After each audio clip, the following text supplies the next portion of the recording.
Que xorro.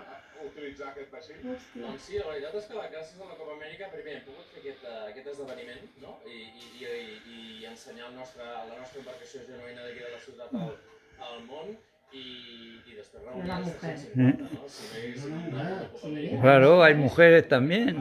Tan important. I després sí que hem encès dintre de la ciutat la nostra embarcació, no? I tenim No había mucho, se movían, pero el aire tampoco te soplara. No, Color de...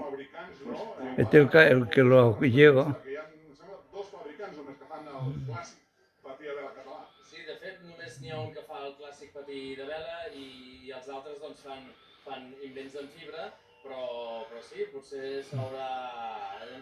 Están hablando con el cacharro ese. Que heu aconseguit finalment... Ahora anda la salida. Pugi amb un patí de vela, perquè nosaltres vam voler fer un reportatge i ens va dir que no tenia... Mira qué chorro de vela. Tiene que presentar los que hayan ganado. No, si ellos no hacían carrera, era exhibición. Son para Para que los vean. claro, para antes de la carrera de los barcos esos grandes. Pues mira, había aire, se levantaba. ¿Eh? Pues ja ho veieu, companys, així és. No veurem finalment